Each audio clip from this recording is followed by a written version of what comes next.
We are looking for শত্রু, we are looking for শত্রু, India India India. ক্ষমা করে দিও বন্ধু, প্রচন্ড ভয় পাইয়া গেছি। যুদ্ধ ঘোষণা করবো ইন্ডিয়ার মধ্যে, যুদ্ধ ঘোষণা করবো, যুদ্ধ ঘোষণা করবো। আমাদের ঘরে একটা অস্ত্র খুঁজতে পাইছি, এইটা দিয়ে কি তোমাদের সাথে লড়তে পারো?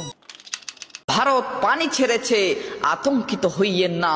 এই পানির জবাব রক্ত দিয়ে দেয়া হবে ইনশাআল্লাহ।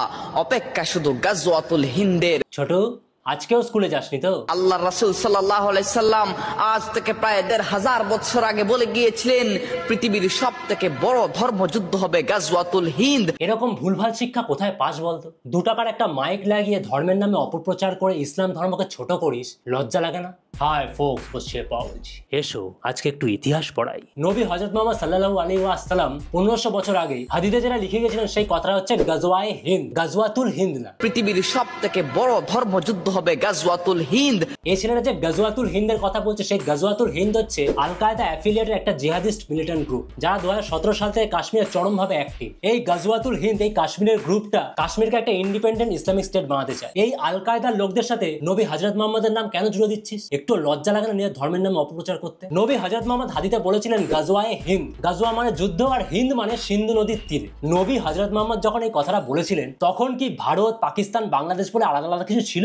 নবী হযরত মুহাম্মদের জন্ম ৫৭০ খ্রিস্টাব্দে, আর মৃত্যু হয় ৬৩২ খ্রিস্টাব্দে। উনি জন্মেছিলেন আরবে। সেই সময় আমাদের এই উপমহাদেশীয় যে মানচিত্রটা ছিল, এখানে একবার দেখাও তো কোথায় ভারত, বাংলাদেশ, পাকিস্তান আছে? দেখাও দেখাও। কিন্তু এই মানচিত্রের একদম উপরের দিকে, উত্তর পশ্চিম দিকে যদি একটু তাকাও, তাহলে দেখতে হবে একটা জায়গায় লেখা আছে সিন্ধু। সেখান থেকেই মেনলি হিন্দু শব্দটা এসেছে। কিভাবে বোঝাচ্ছি। নবী হযরত মুহাম্মদের জন্মেরও ১০০০ বছর আগে পার্সিয়ানরা পুরো মিডিয়া এবং তারপর ব্যাবিলন জিতে নেয়। তারপর এখনকার নর্থ ওয়েস্ট ইন্ডিয়ার দিকে অগ্রসর হয়। পার্সিয়ানরা পুরো মিডিয়া, ব্যাবিলন জেতার পর যে নর্থ ওয়েস্টের দিকে আসছিল, এই নর্থ ওয়েস্টের জায়গাটা একটু আগে মানচিত্রে যে জায়গাটা দেখলাম সিন্ধু নদীর তীর, ওই জায়গাটা। সেই সময় এই ইন্দাস রিভারের জায়গায়, মানে এখনকার যেখানে পাকিস্তান এবং আফগানিস্তানের কিছুটা জায়গা আছে, সেই এরিয়াতেই পার্সিয়ানরা আসে। আর এই ইন্দাস রিভারকে ঋগ্বেদে সংস্কৃত ভাষায় সিন্ধু বলা হতো। আর পার্সিয়ানরা শকে হ উচ্চারণ করতে বলে এই সিন্ধু হয়ে যায় হিন্দু। সেই জন্য এই সিন্ধু নদীর তীরে যারাই বসবাস করতো, পার্সিয়ানরা সেই সব মানুষকে সিন্ধুর জায়গায় হিন্দু বলে ডাকতো। তার মানে হিন্দু হলো একটা ভৌগোলিক নাম। এই পার্সিয়ান সাম্রাজ্যকে এরপরে জিতে নেয় আলেকজান্ডার দি গ্রেট, মহান Greek warrior Alexander the great. Greek সম্রাট আলেকজান্ডার পুরো এই পার্সিয়ান সাম্রাজ্যকে দখল করতে করতে চলে আসে সেই সিন্ধু নদীর তীরে। আলেকজান্ডার হিন্দুকুশ পর্বত পেরিয়ে সিন্ধু নদীর তীরে এসে কিন্তু আম্বি এবং পরুষকে হারিয়ে এখানে সাম্রাজ্য দখল করে। আলেকজান্ডার এখান থেকে ফিরে যাওয়ার পর পুরো এই উপমহাদেশে, এই যে ইন্ডিয়া, পাকিস্তান, আফগানিস্তান, বাংলাদেশ মিলে যে একটা উপমহাদেশ দেখছো,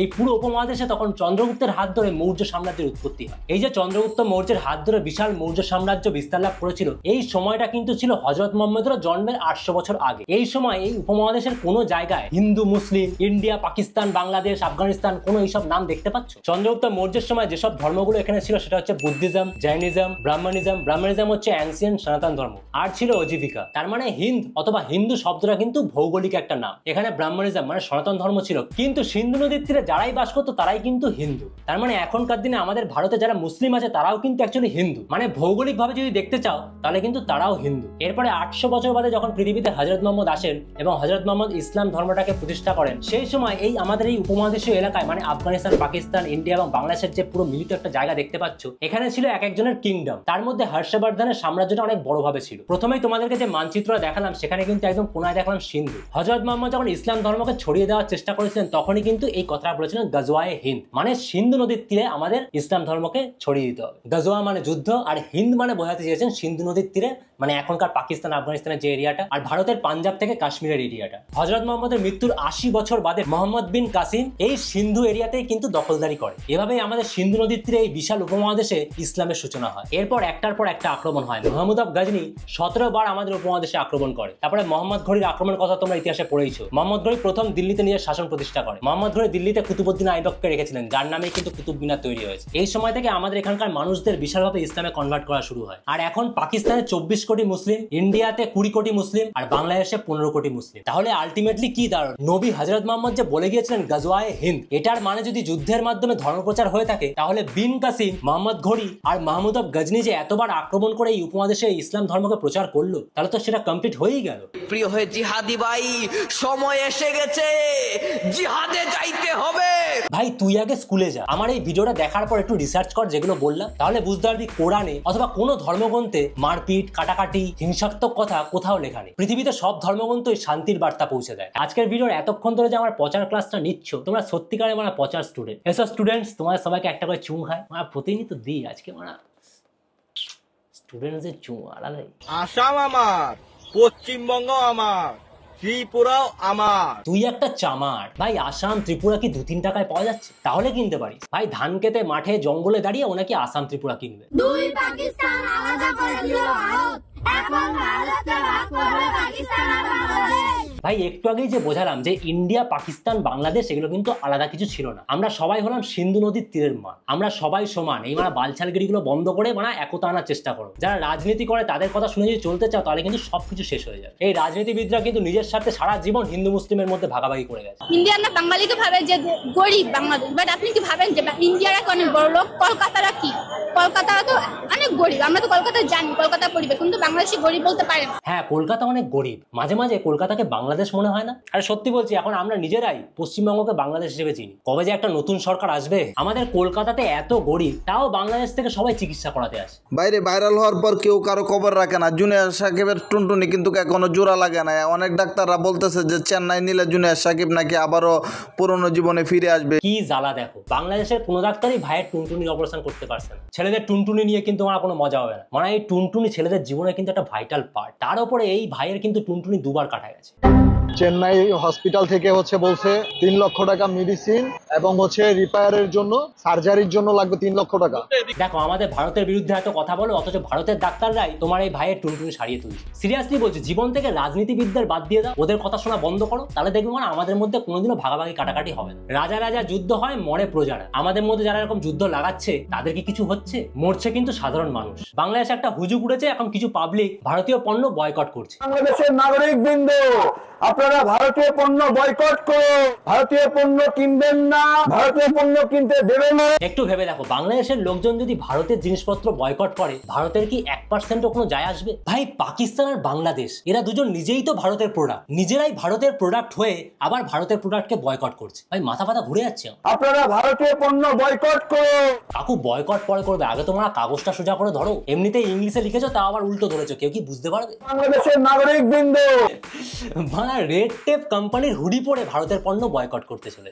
और रेड टेप जो है इंडिया का पहला ब्रांड है जो कि अपना ग्लोबली प्रेजेंस बनाई थी। भाई, इंडिया ड्रेस गाয়ে পরে কি করে ইন্ডিয়ার প্রোডাক্ট বয়কট হয় এটা তোমরা প্রথমবার দেখছি না? প্রথমবার না, দ্বিতীয়বার দেখছি। কারণ আমাদের এখানেও একজন নিজের বিরুদ্ধে আন্দোলনে নেমেছিল। এদিকে কিছু মানুষ ইন্ডিয়ার প্রোডাক্ট বয়কট করতে চাইছে, আবার ওদিকে ইন্ডিয়াতে আসার জন্যই ওখানকার ভিসা সেন্টারে ভাঙচুর করে।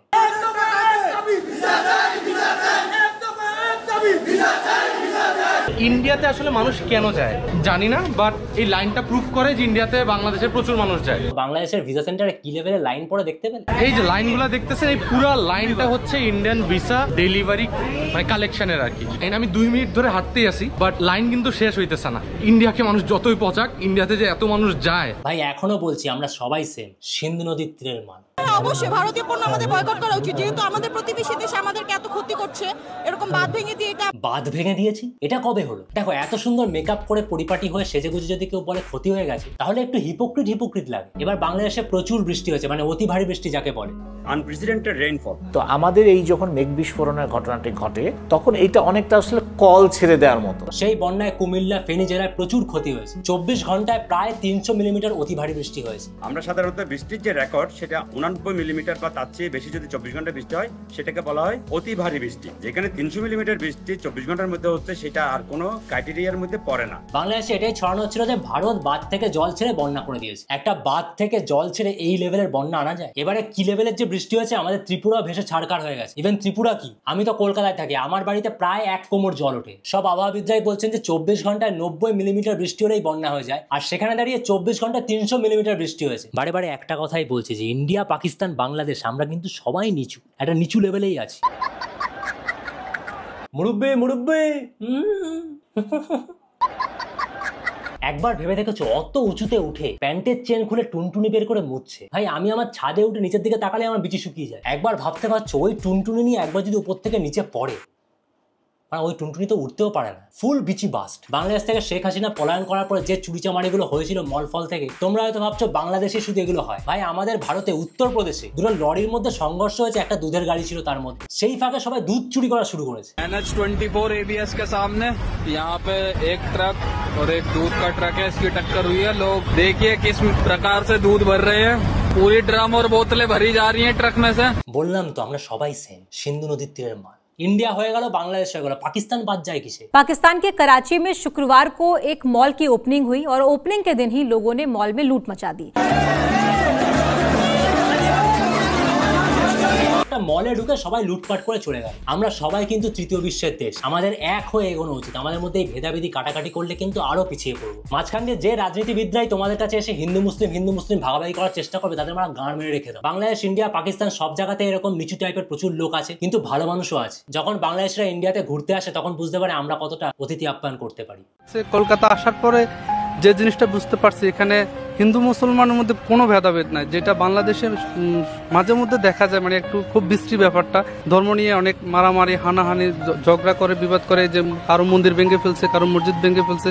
এই জিনিসটা কলকাতা আসার পর বুঝতেই পারছি না কে যে মুসলিম কে হিন্দু, তাদের মধ্যে কোনো ভেদাভেদ নেই। খুব সুন্দর লাগতেছে এটা দেখার পরে। একটা কথায় আছে, রাজা রাজা যুদ্ধ হয়, মরে কিন্তু প্রজারা। মানে এখন সেটা চেঞ্জ করতে হবে, মানে প্রজারা কেন মারপিট করতে হবে? আমরা রাজা রাজা যুদ্ধ, মানে রাজা রাজাই মরবি। আমি মা বসছিল পচা, লাস্টে একটা কথাই বলবো, দেখো মা, আজকে কেউ ভারতীয়, কেউ বাংলাদেশি অথবা পাকিস্তান, আজকে কেউ ভারতীয় অথবা বাংলাদেশি অথবা পাকিস্তানি, ইতিহাস কেটে দেখো আমরা সবাই হিন্দুস্তানি।